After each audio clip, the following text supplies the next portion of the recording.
Millionaire husband betrays pregnant wife for mistress. 5 years later, karma strikes back, and he was crying with regret, but the morning sun painted golden streaks across the mahogany floors of the Sterling mansion, a $20 million testament to success perched in the most coveted corner of Beverly Hills. James Sterling stood at his floor-to-ceiling window, pressing a crystal tumbler of fresh squeezed orange juice to his temple, watching the gardeners meticulously trim his prize-winning roses. At 42, he had achieved what most men only dreamed of, and he knew it. The soft padding of bare feet on hardwood made him turn. Amara Sterling, his wife of 3 years, appeared in the doorway of their master suite, wrapped in a silk robe the color of midnight, even with her hair wrapped in a satin scarf and no makeup on her face. She took his breath away. Her dark skin seemed to glow from within, and those eyes, deep brown with flecks of gold, held the same fierce intelligence that had first drawn him to her at that real estate convention in Chicago 5 years ago. "You're up early," she said, crossing the room to join him. Her Harvard Business School diploma hung on the wall behind them, next to his from Yale. The perfect power couple, the magazines called them. Black excellence meets old money, creating a new dynasty. James wrapped an arm around her waist, breathing in the familiar scent of cocoa butter and jasmine. "Big day ahead. The Thompson deal is finally closing." Amara smiled, but there was a nervousness in it he'd never seen before. "Actually, I need to talk to you about something before you head to the office." They sat on their custom-made Italian leather sofa, the one Amara had insisted would perfectly complement the room's aesthetic. She'd been right, of course. She was always right about these things. The same instincts that had helped her transform Sterling real estate from a respectable family business into a billion-dollar empire never failed in their personal life either. "James," she began, taking his hands in hers, "I know we said we'd wait another year, focus on the Singapore expansion first, but—" She bit her lower lip, a rare display of uncertainty from a woman who regularly went toe-to-toe with the toughest CEOs in the business world. "I'm pregnant," the words hung in the air between them, heavy with implication. James felt his heart skip a beat, then another. They had discussed children, of course. It was expected. The next step in their perfectly planned life. But suddenly, faced with the reality, something cold and sharp twisted in his gut. He forced a smile, the same one he used to close difficult deals. That's wonderful, baby." The words felt hollow, even to his own ears. If Amara noticed his hesitation, she didn't show it. She launched into details about due dates and doctor's appointments, her voice taking on that excited tone she usually reserved for particularly promising property acquisitions. Her free hand rested unconsciously on her still flat stomach, and James found himself staring at it, feeling increasingly disconnected from the scene playing out before him. The rest of the morning passed in a blur. He watched Amara move through their usual routine, her morning yoga in their private gym, the chef serving her favorite avocado toast, their housekeeper Maria fussing over her with grandmotherly affection. But something had shifted in James's perception. The perfect life he'd built suddenly felt like a trap. Later, as his chauffeur Frank drove him to the office in their Rolls-Royce Phantom, James scrolled through his phone, pausing on a photo from last night's charity gala. There he was with Amara, his hand proud on her waist, her dazzling smile lighting up the frame. They looked perfect together, he in his Tom Ford tuxedo, she in a custom Versace gown that highlighted her statuesque figure. The caption read, "Power couple James and Amara Sterling donate $5 million to inner-city education initiatives." The car stopped at a red light, and James watched a young couple cross the street pushing a stroller. The woman was laughing at something her partner had said, looking exhausted but happy. James felt a surge of panic. Is that what his life would become? Sleepless nights, diaper changes and baby talk? Would board members take him seriously if he had to leave meetings to attend school plays? His phone buzzed with a text from Amara. Made an appointment with Dr. Richardson for next week. Can't wait to hear our baby's heartbeat. James stared at the message, his thumb hovering over the response field. The perfect husband would be excited. The perfect husband would already be researching the best preschools and setting up a trust fund. The perfect husband wouldn't be fighting the urge to run as far and fast as possible. The Rolls-Royce pulled into his reserved parking spot at Sterling Tower, 50 stories of glass and steel that pierced the Los Angeles skyline. As he stepped out, adjusting his Brioni suit, his secretary Victoria hurried to meet him, her blonde hair catching the morning sun. She handed him his schedule for the day, their fingers brushing slightly longer than necessary. "Congratulations are in order, Mr. Sterling," Victoria said, her voice carrying a note he couldn't quite read. "Mrs. Sterling just called to let us know about the baby." James stopped walking, turning to face her. Victoria Kane was new to the company, barely 2 months on the job, but she'd already proved herself invaluable. More importantly, she represented something that was becoming increasingly appealing: simplicity. No expectations, no dynasty to build, no perfect life to maintain. "Thank you, Victoria," he said, and for the first time that morning his smile felt real. "Let's focus on work for now, shall we?" As they rode the elevator to the executive floor, James felt the weight of his perfect life pressing down on him. Amara had helped him build an empire, had made him better in every way. She deserved his joy, his excitement, his full commitment to their growing family. But as Victoria briefed him on the day's meetings, her perfume subtle but intoxicating in the confined space, James Sterling, millionaire, philanthropist, and supposedly perfect husband, began to plot the destruction of everything he held dear. The perfect life, he was beginning to realize, was perfectly suffocating. The other woman. Victoria Kane understood the art of waiting.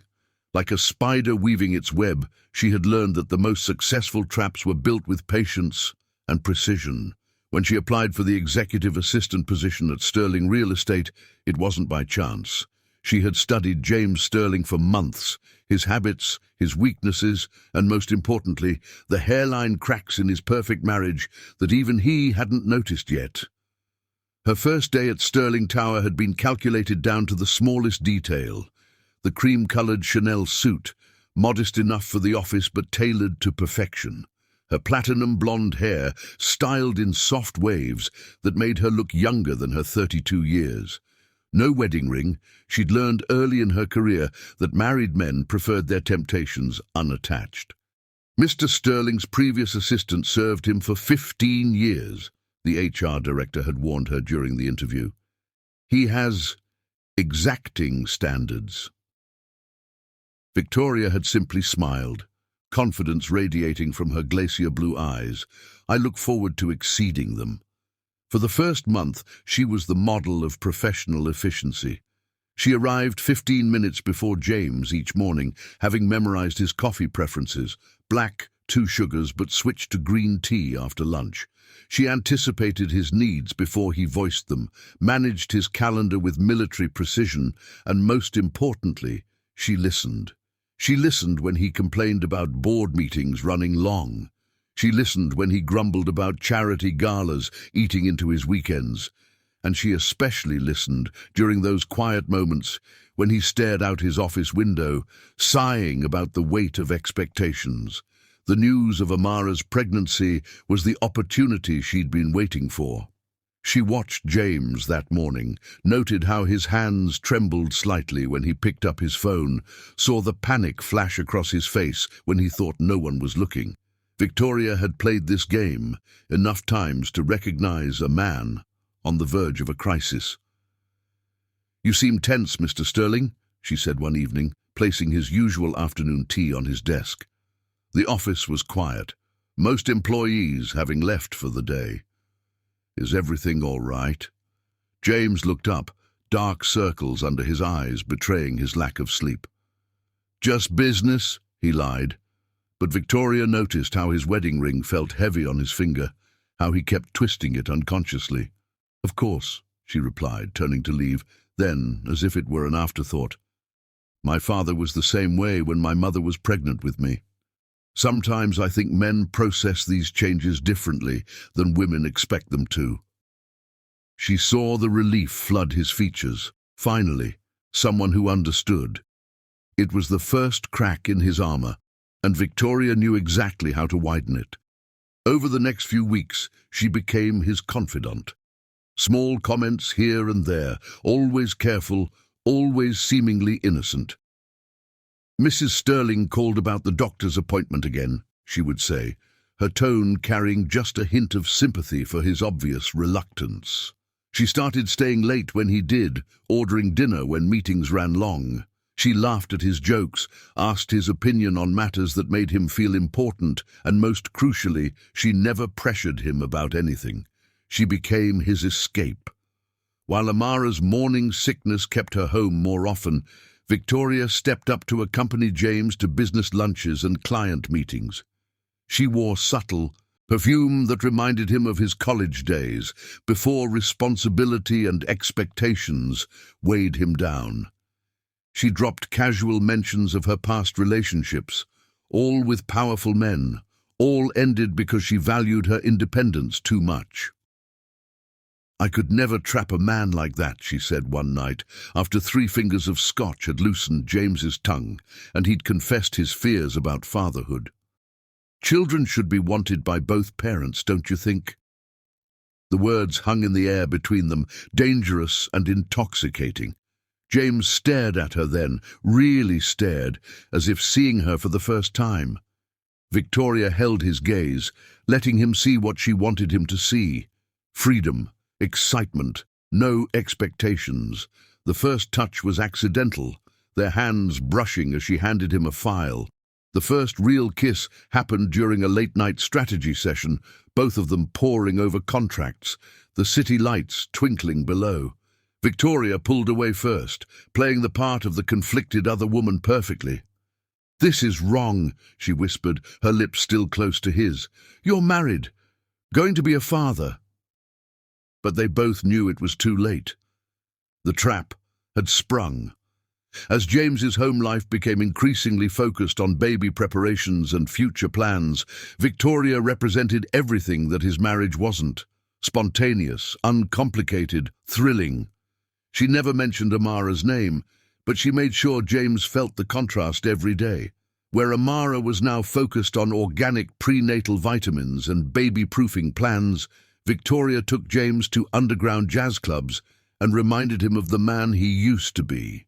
She watched with calculated satisfaction as he began taking longer lunches, making excuses to stay at the office late.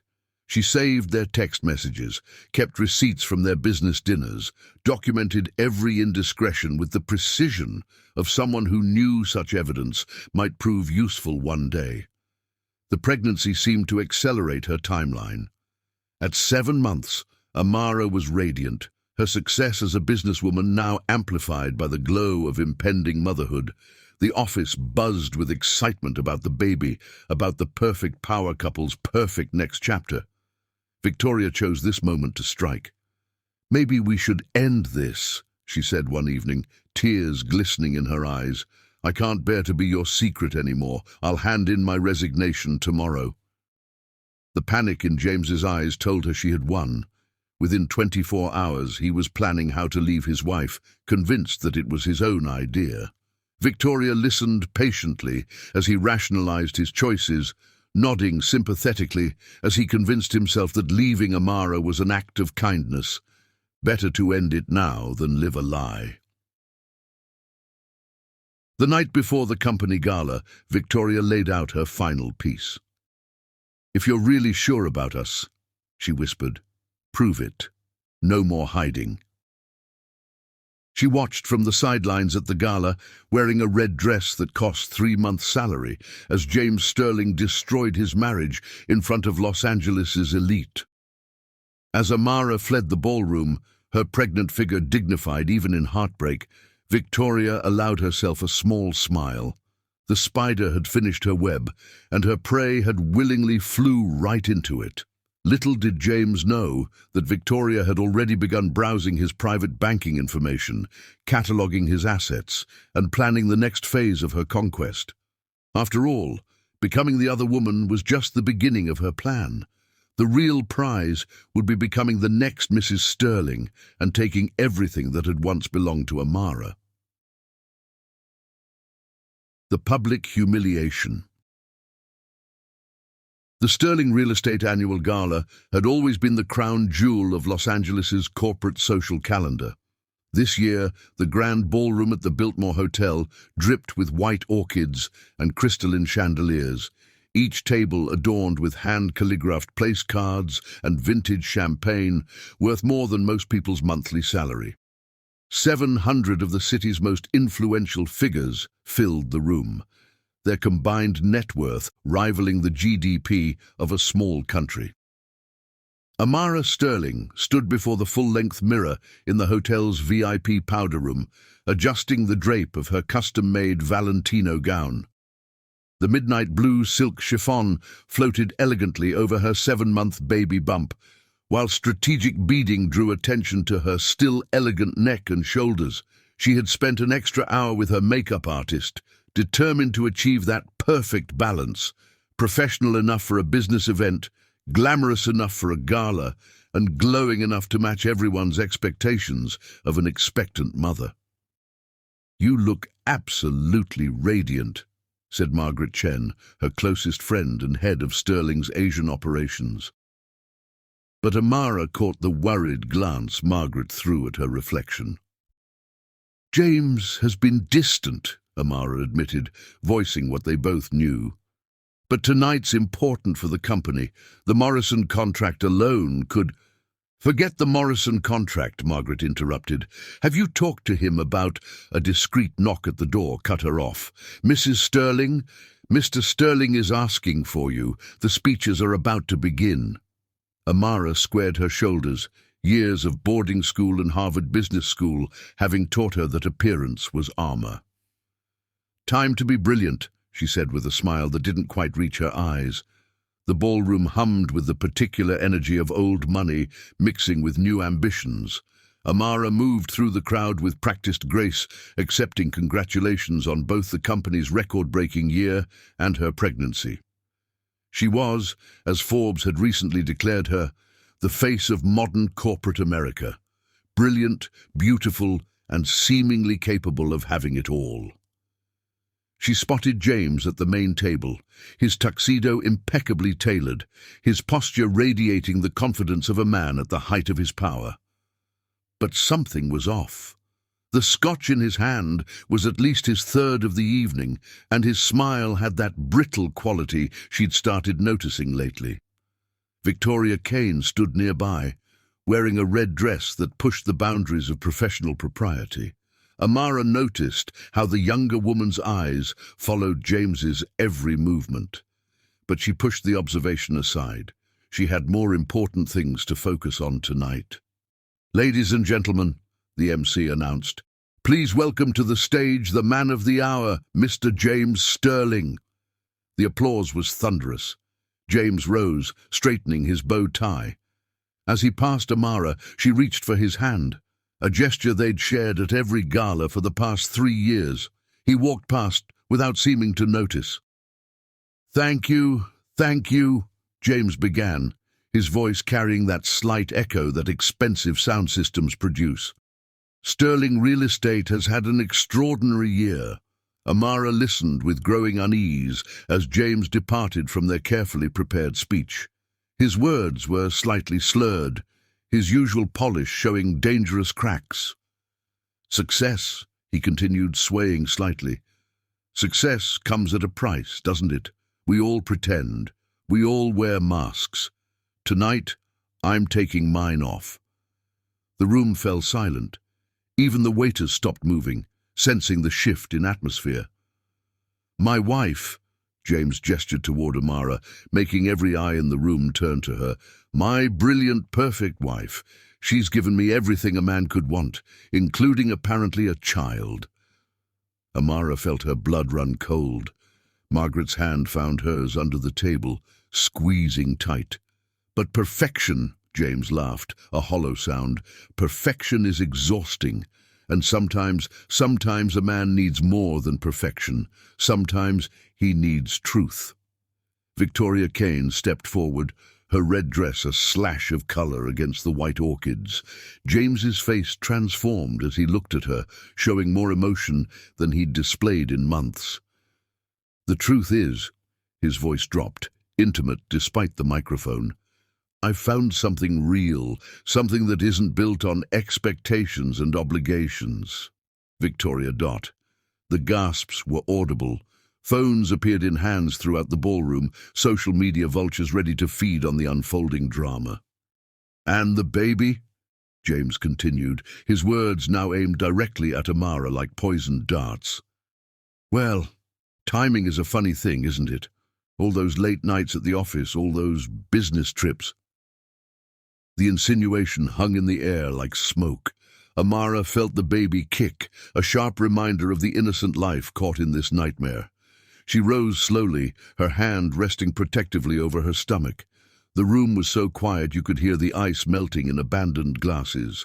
Hundreds of eyes watched, hundreds of phones recorded as Amara Sterling faced the public destruction of her marriage. James, her voice was clear, carrying to every corner of the silent room, you're drunk, and you're making a mistake that you'll regret for the rest of your life. She turned to Victoria, who had the audacity to smirk. As for you, Ms. Kane, I suggest you enjoy this moment. It's the last time you'll be welcome in any boardroom in this city. With the same grace she'd used to close billion-dollar deals, Amara walked toward the exit. Her heel caught on the hem of her gown, but she didn't stumble. She would not give them the satisfaction. Behind her, chaos erupted. Margaret was shouting at James. Board members were huddled in urgent conversation. Someone was crying, probably James's mother, who had always treated Amara like the daughter she never had.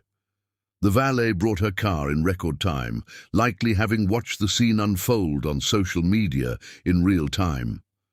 As her driver held the door, Amara finally allowed her hands to shake. Her phone buzzed continuously.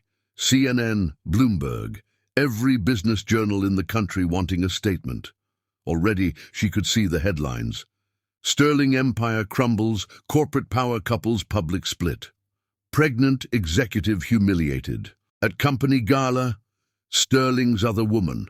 Who is Victoria Kane? But they didn't matter.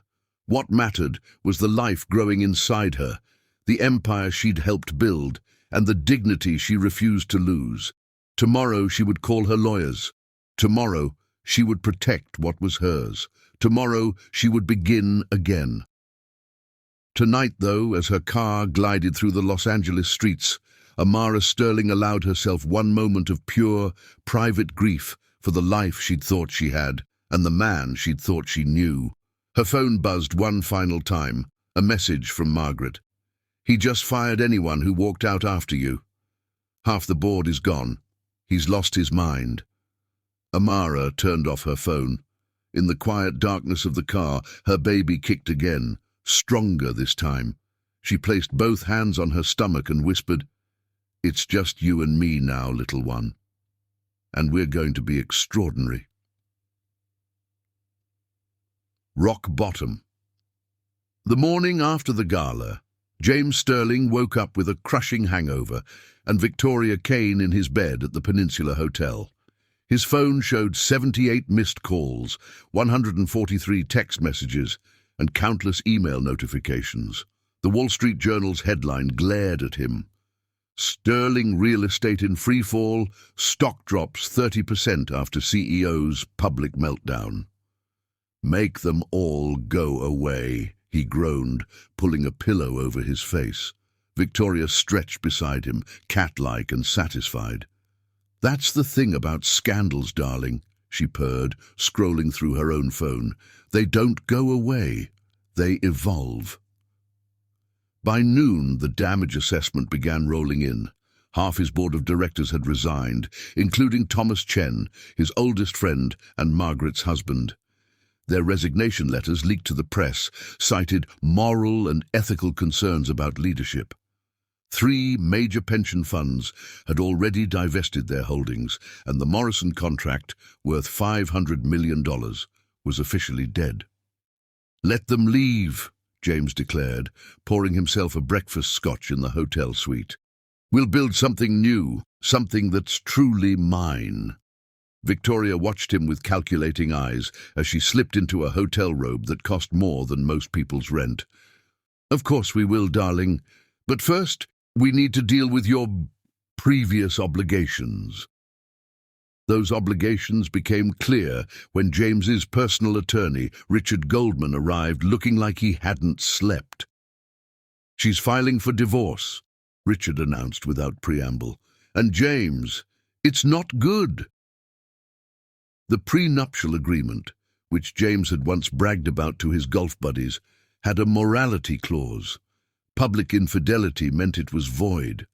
Amara's lawyers were going for blood, half of everything, plus punitive damages for emotional distress and damage to her professional reputation. "She can't do this to me," James sputtered. "I built this company." Richard's laugh was hollow. "You built it?" "James, every major client contract for the past 3 years has Amara's fingerprints all over it. The Asian expansion, her relationships, the Sustainable Development Initiative that tripled our West Coast presence. Her idea.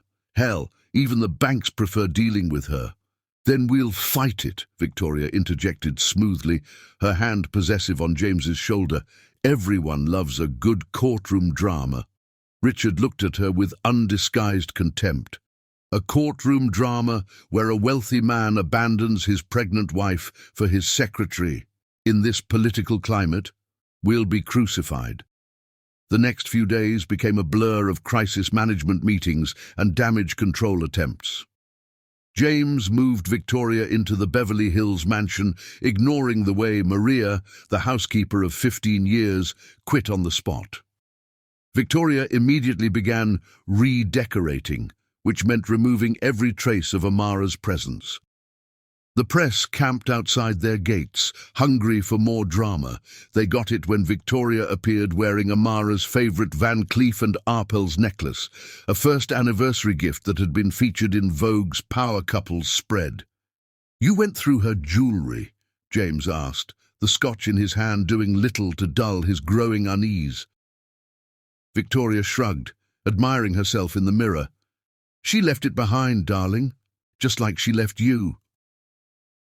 But it was Amara's office that truly showed James what he'd lost. He walked in a week after the gala to find it completely empty. Every file, every contract, every piece of institutional knowledge she'd accumulated over their years together, gone. Legal, yes, but devastating. The exodus continued. Clients who'd been with Sterling Real Estate for generations suddenly needed fresh perspectives. Young talents he'd personally recruited sent polite emails about pursuing other opportunities. Even his own mother refused to take his calls. Victoria's spending, meanwhile, reached spectacular levels.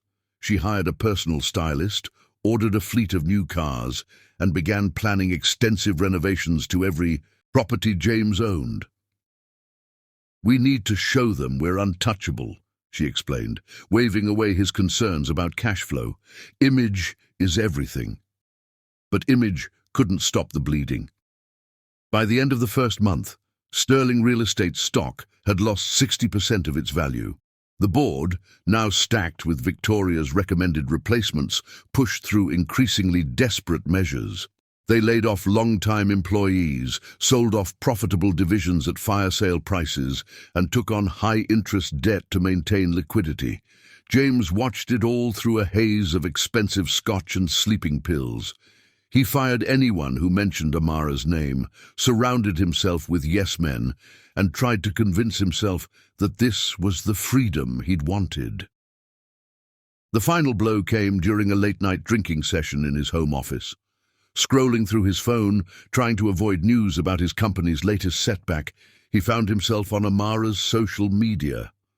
There she was, attending a clean energy conference in Singapore, her first public appearance since the gala. She looked radiant, her pregnancy even more pronounced, fielding questions about her new consulting firm with characteristic grace. The comments below were brutal. "Karma's coming for James Sterling. Who cheats on a pregnant woman? Trash. Amara's better off without him. Sterling real estate is finished." James hurled his phone across the room, shattering both the device and a photo of his father, the man who'd started their company with a single real estate office and an unwavering code of ethics. Daddy throwing a tantrum. Victoria stood in the doorway, wearing another of Amara's designer dresses, a glass of champagne in her perfectly manicured hands. For the first time, James saw her clearly, the calculated smile, the cold eyes, the absolute absence of genuine feeling. "What have I done?" he whispered. Victoria's laugh was like breaking glass. "You've done exactly what every powerful man does eventually, darling. You've proven that you're just as weak as I thought you were." She sashayed away, leaving James alone with the wreckage of his life. Outside, rain began to fall on the perfectly manicured lawn that no longer felt like home. Somewhere in the city, Amara was building a new life without him. Their child would grow up knowing that its father had chosen pride and lust over love and family. James Sterling, once the king of Los Angeles real estate, sat in his darkened office and finally admitted the truth. He hadn't hit rock bottom when he lost his wife, his company, or his reputation. Rock bottom was realizing that he deserved to lose it all. The birth and the truth. The maternity ward at Cedars-Sinai Medical Center had seen its share of drama, but the birth of Marcus Sterling made headlines for all the wrong reasons. While Amara labored for 26 hours, James Sterling was photographed boarding his private jet to the Maldives with Victoria Kane, her bikini-clad figure splashed across TMZ's website. Margaret Chen hadn't left Amara's side since her water broke, fielding calls from worried board members and ruthlessly screening visitors. "Push," she encouraged, letting Amara squeeze her hand until the bones creaked. "Show them what you're made of." At 3:47 a.m. on a stormy Tuesday morning, Marcus Sterling announced his arrival with a powerful cry that seemed to shake the hospital walls. The nurses cleaned him and placed him in Amara's arms, his tiny features a perfect blend of his parents. "Oh," Amara breathed, tracing her son's face with a trembling finger. "He looks just like—" "Don't," Margaret warned. "Don't give him that power." But it was impossible to deny. Marcus had James's distinctive nose, his determined chin, and even the same cowlick in his dark hair. Nature had created irrefutable evidence of paternity, visible to anyone with eyes. The birth announcement made the front page of every major newspaper, accompanied by a hospital photo of Amara holding Marcus, Margaret standing protectively beside them. The comment sections exploded. "DNA test not needed. That's definitely James Sterling's son." "Father of the year, missing his kid's birth for a beach vacation. Classy. Look at that baby's face and tell me he isn't a Sterling." The photos reached James via his new assistant. Victoria had insisted on firing everyone who'd worked with Amara while he was sipping coconut rum on a private beach. The resemblance hit him like a physical blow. "Darling!" Victoria called from their luxury villa. "The jet's ready for Dubai." James stared at his phone, at the son he'd abandoned before he'd even taken his first breath. The truth he'd been running from caught up with him under the Maldivian sun. He was now officially the kind of man he'd spent his entire life despising. The fall from grace. The next 5 years unfolded like a tale of two cities. In one story, Amara Sterling, she kept the name, telling reporters, "I earned it," built an empire from the ashes of her marriage. Her consulting firm, Phoenix Global, specialized in ethical corporate restructuring and sustainable development. By Marcus's first birthday, she'd already helped 3 Fortune 500 companies navigate major transitions. "Success is the best revenge," business magazines quoted her saying while she balanced Marcus on her hip during board meetings. Her son grew into a precocious toddler with his mother's intelligence and his father's charisma, a combination that charmed everyone, from CEOs to kindergarten teachers. Meanwhile, James's story took a darker turn. Victoria's spending habits escalated beyond even his considerable means. She travelled with an entourage, redecorated their homes seasonally, and treated his credit cards like they were unlimited resources. "Image is everything," she'd remind him as she ordered another round of Botox or planned another extravagant party. "We have to show them we're winning." But they weren't winning. Sterling real estate, once the crown jewel of Los Angeles development, became known for rushed projects and cut corners. Victoria's recommended board members pushed for quick profits over sustainable growth. Environmental violations piled up. Safety regulations were treated as optional. The first lawsuit came from a family in one of their new developments. Toxic materials had been used to cut costs. Then another, and another. James watched his father's legacy crumble while Victoria distracted him with endless trips and parties. His drinking, once confined to evening scotch, began earlier each day. Board meetings became exercises in humiliation as younger, hungrier competitors picked apart his company's weaknesses. Even Victoria's carefully curated social media posts couldn't hide the reality. James Sterling was in freefall. He caught glimpses of his son's life through newspaper photos and social media posts. Marcus's first steps, captured during a charity event where Amara received a humanitarian award. His first day of preschool, holding his mother's hand as they navigated through photographers. His 4th birthday party at the Natural History Museum, surrounded by adoring guests while Amara watched proudly. Each milestone was a dagger to James's heart, each photo a reminder of what he'd thrown away. He began following Amara's career obsessively, reading every interview, watching every speech. She never spoke ill of him publicly, which somehow made it worse. "Your son's trust fund," his accountant ventured during a particularly dire financial review. "It's been depleted." "What?" James looked up from his drink. "That's impossible. I set it up the day after." "Ms. Kane had you sign some transfer papers last month," the accountant said carefully. "She said it was for a real estate investment in Dubai." The revelation sparked the first real fight between James and Victoria. It ended with her throwing a baccarat crystal vase at his head and him discovering she'd been funneling money to offshore accounts for years. "You didn't think I was actually in love with you?" She laughed, her true nature finally fully exposed. "You were a Mark, James, a rich, pathetic Mark, who was so afraid of responsibility that he threw away everything good in his life. You deserve this." She left him that night, taking the artwork, the cars, and what remained of his dignity.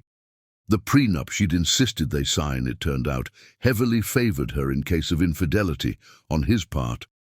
As year 5 of his self-imposed exile from decency approached, James Sterling hardly recognized himself in the mirror.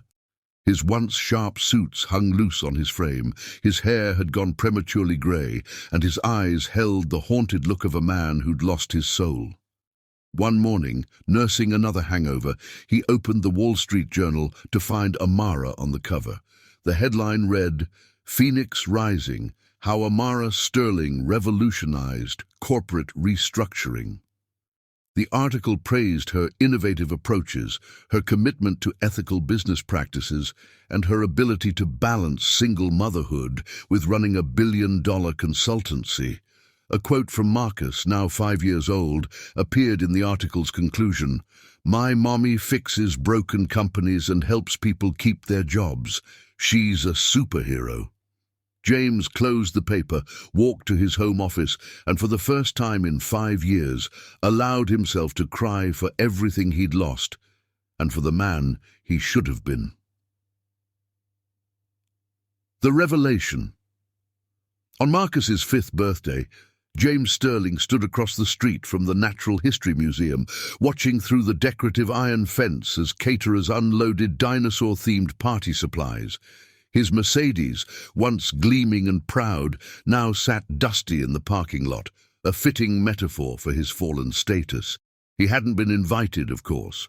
The restraining order Amara's lawyers had secured after his drunken attempt to see Marcus last Christmas made sure of that. But he couldn't. Stay away. Not today. From his vantage point, he could see the museum's entrance hall transformed into a prehistoric wonderland, complete with a towering T-Rex skeleton draped in birthday banners. "Happy birthday, Marcus," read the custom sign in Amara's elegant event planning style. Even from a distance, James could see how she'd maintained her impeccable attention to detail. Every balloon, every decoration coordinated perfectly with the museum's dignified atmosphere, while still capturing the magic of a 5-year-old's birthday party. The guests began arriving, not the usual crowd of kindergartners and harried parents, but a who's who of Los Angeles society.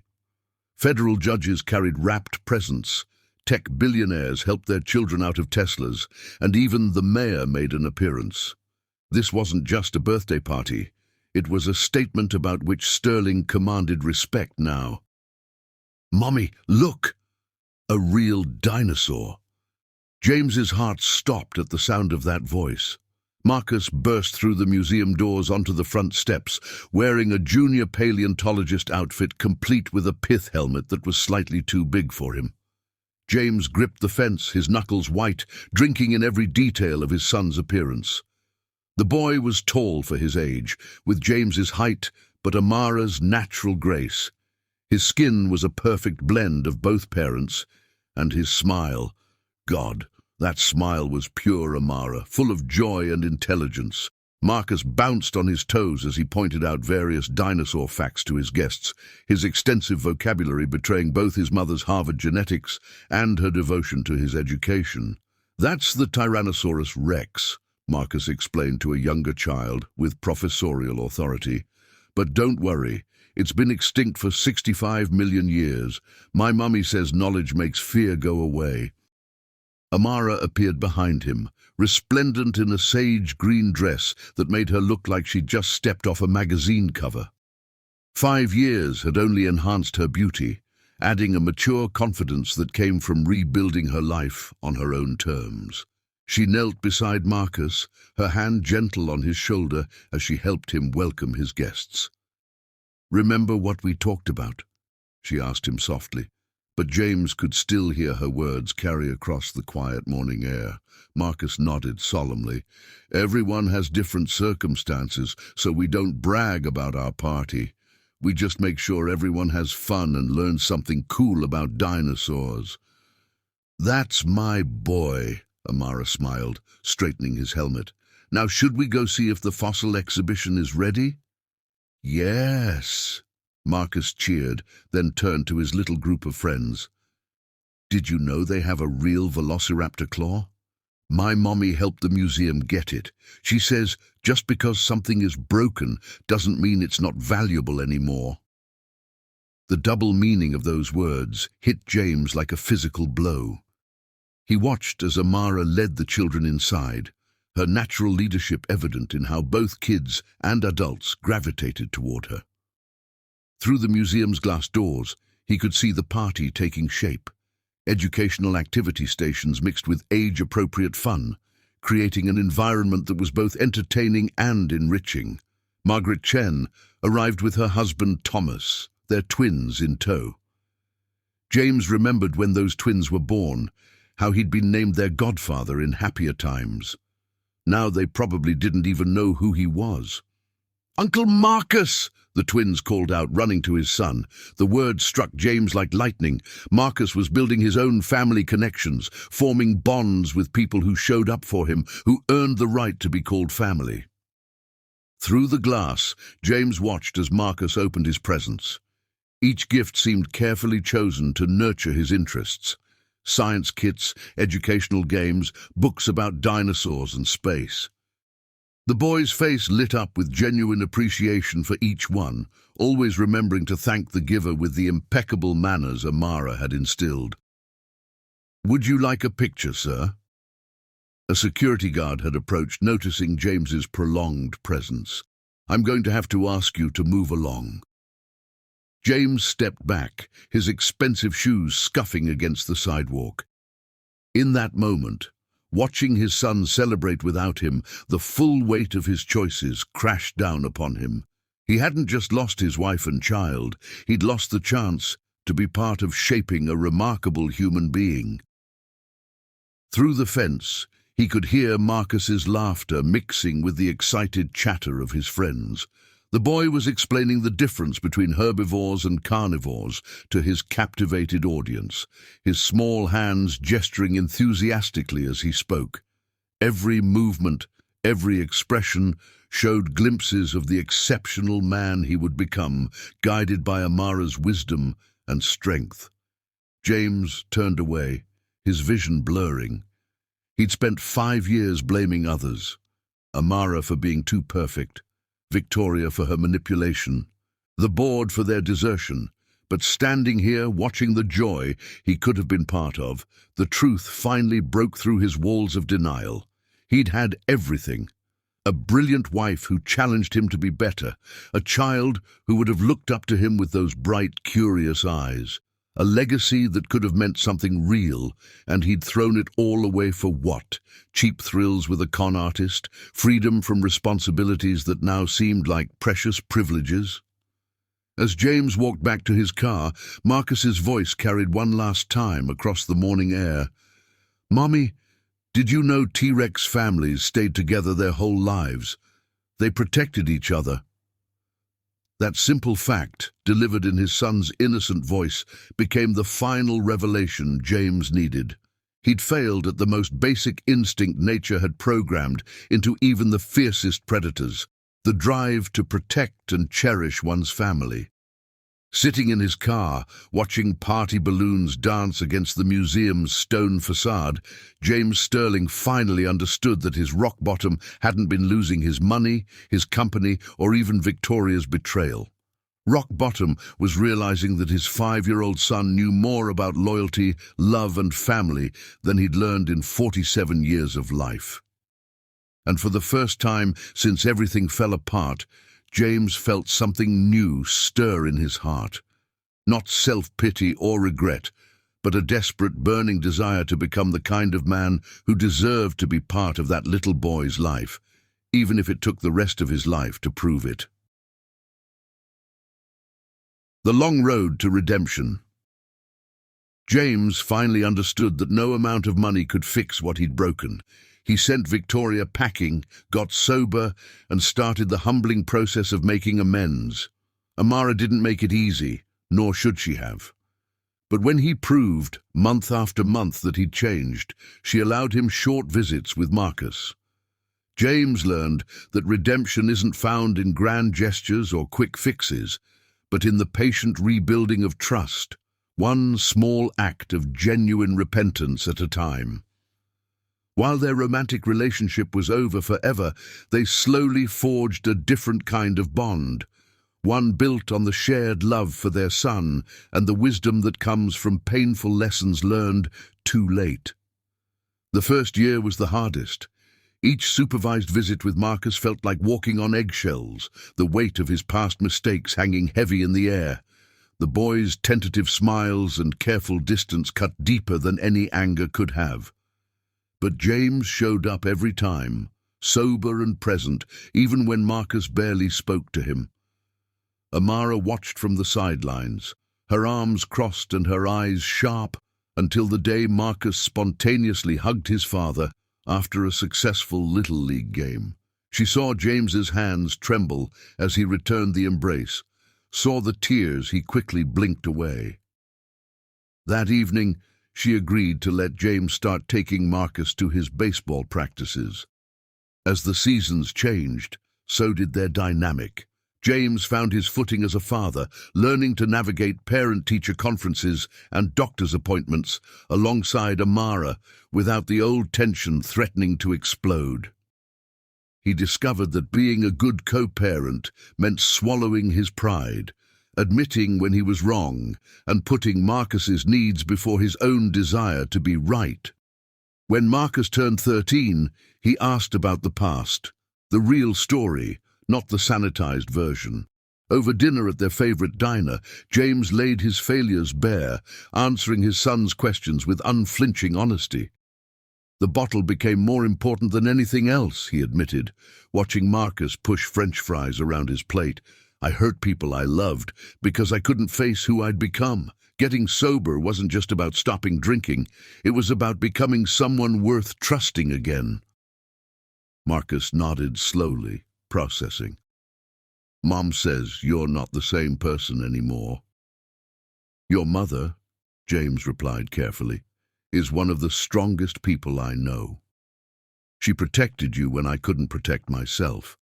I'll spend the rest of my life being grateful for that.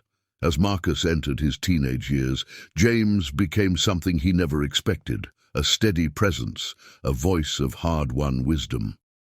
When Marcus faced his own struggles with peer pressure and identity, James's past transformed from a source of shame into a powerful teaching tool. Rock bottom has a basement, he'd tell his son, but it also has a ladder out. Amara remarried when Marcus was 15 to a kind man named David who coached youth soccer and made her laugh like she hadn't in years. At Marcus's high school graduation, James sat with them in the audience, genuinely happy for the family they'd become. He'd learned that love takes many forms, and that sometimes the bravest thing you can do is step aside to make room for something better to grow. Years later, when Marcus had children of his own, they called James Grandpa and Amara Grandma without any awkwardness or explanation needed. The past hadn't been erased. It had been transformed like coal under pressure into something unexpectedly precious. A family bound not by traditional structures, but by the harder, more durable ties of forgiveness, understanding, and grace. James never did remarry. Instead, he found purpose in running a recovery program at the local community center, sharing his story with others, wrestling their own demons. Sometimes, on quiet evenings, he'd look at old photos and feel not regret, but gratitude. He hadn't lost everything after all. He'd just had to learn, painfully and patiently, that love was less about possession and more about presence, less about perfection and more about persistence. And in the end, that was redemption enough.